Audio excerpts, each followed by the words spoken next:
नमस्कार दोस्तों, मेरा नाम डॉक्टर ब्रजेश गुप्ता है और मैं एक क्लासिकल होम्योपैथिक प्रैक्टिशनर हूँ और मैं प्रैक्टिस करता हूँ हर्षनगर कानपुर में। अभी कुछ दिनों पहले हम लोगों ने एक वीडियो में बातचीत की थी कि आखिरकार वो कौन से गोल्डन रूल्स होते हैं जो एक पेरेंट्स को फॉलो करने चाहिए जिनके बच्चे ऑटिज़म से पीड़ित हैं।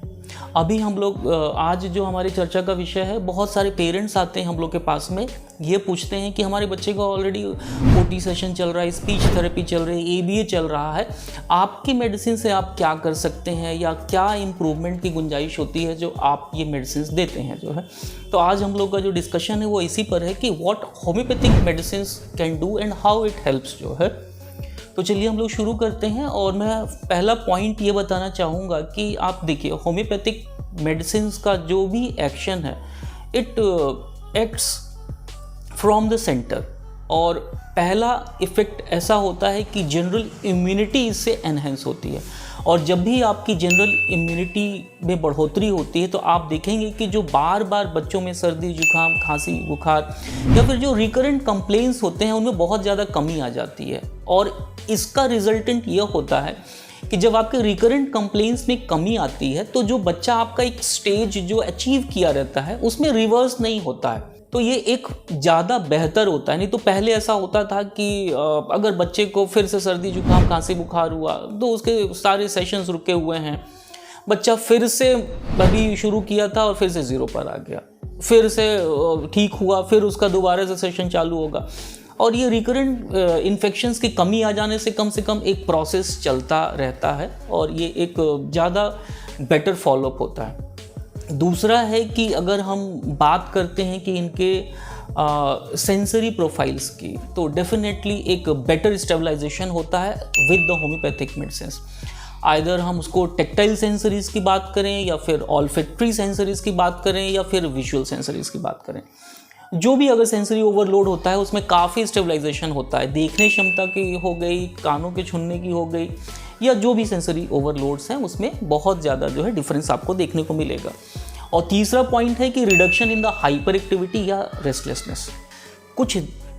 समय तक सही से होम्योपैथिक मेडिसिन चल रही है और उसको सूट कर रही है, तो along with the general immunity improvement, और जो हम लोग बात कर रहे थे ऑडिटरी या फिर विजुअल या फिर डिफरेंट सेंसरी ओवरलोड का स्टेबलाइजेशन, इसके बाद में आप देखेंगे कि हाइपर एक्टिविटी एंड रेस्टलेसनेस में भी उसके काफ़ी बदलाव आया है और वो पहले से टिक पा रहा है। तो ये डेफिनेटली एक बेटर साइन है। और चौथे पॉइंट की बात करते हैं कि होम्योपैथिक मेडिसिन और कहाँ से एक रिजल्ट ओरिएंटेड और रिजल्ट देखने को मिलता है, तो ये है कि उसके बिहेवियरल पैटर्न में जो भी उसके रेस्ट्रिक्टेड बिहेवियर्स हैं या फिर इनअप्रोप्रिएट बिहेवियर्स हैं या फिर कोई भी इस तरीके के बिहेवियर्स हैं जो कि बार बार कर रहा है, उनमें आप काफ़ी बदलाव देखेंगे। और ये अगेन एक बेहतर परिणाम है कि वह अपने ज़्यादा बेहतरी की तरफ बच्चा इम्प्रूव हो रहा है, उसकी डेली एक्टिविटीज़ इम्प्रूव हो रही हैं और एक सोशलाइजेशन इस्टेब्लिश कर पा रहा है बाकी लोगों के साथ में। और पांचवा पॉइंट है हम लोगों का कि with the help of homeopathic medicine ऐसा देखा गया है कि there is certainly improvement in the cognitive functions and language development. चाहे वो वर्बल की बात करें या नॉन वर्बल की बात करें, दोनों ही तरीके का एक विकास देखा गया है कि जिन बच्चों में नहीं था या बहुत कम था उनमें एक सुधार होता है। नेक्स्ट पॉइंट हम लोग का क्या हो सकता है होम्योपैथिक उपचार से, ये है कि इसके मदद से कम स्टीरियोटिपिक के जो रिपीटेटिव बिहेवियर्स है बच्चों के, उसमें काफ़ी कमी आती है। और अगर हम लोग लास्ट में बात करते हैं तो इमोशनल एक्साइटमेंट स्टेबलाइजेशन जो सबसे एक महत्वपूर्ण है कि जो भी बहुत ज़्यादा एक्साइटेड इमोशंस हैं कि बच्चे का बहुत ज़्यादा चीखना हो गया, चिल्लाना हो गया, या बात पर रोना हो गया, या मूड चेंजेस हैं उसके, या फिर स्लीप डिस्टर्ब्ड है उसका जो है, या डर जाता है, यह सारी चीज़ों में आप देखेंगे कि डेफिनेटली एक पॉजिटिव हम लोगों को जो है इफ़ेक्ट देखने को मिलता है। और स्टेबलाइजेशन आपको या तो मूड में चेंजेस में उसके फ्रीक्वेंट जो स्पेल्स होते थे वीपिंग का या एंजाइटी का, उसमें काफ़ी रिडक्शन होता है। होम्योपैथिक मेडिसिन्स का एक बहुत ही पॉजिटिव और कोई भी साइड इफ़ेक्ट रहित इसका असर है जो है। ऐसा नहीं है कि अगर लॉन्ग टर्म ट्रीटमेंट में भी होम्योपैथी ऑप्ट करते हैं ऐसे बच्चों के लिए तो कोई साइड इफ़ेक्ट देखने को मिलता है कि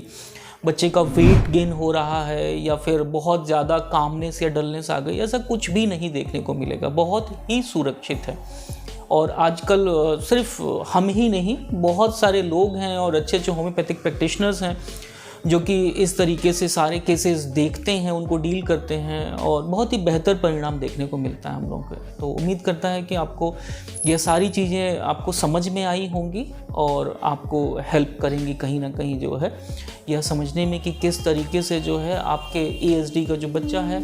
उसको टेक केयर करना है, या फिर अगर उसको होम्योपैथिक ट्रीटमेंट ऑप्ट करते हैं तो कहाँ तक आप जो है एक परिणाम की आप अपेक्षा कर सकते हैं कि किस तरीके से इम्प्रूव होगा। Thank you.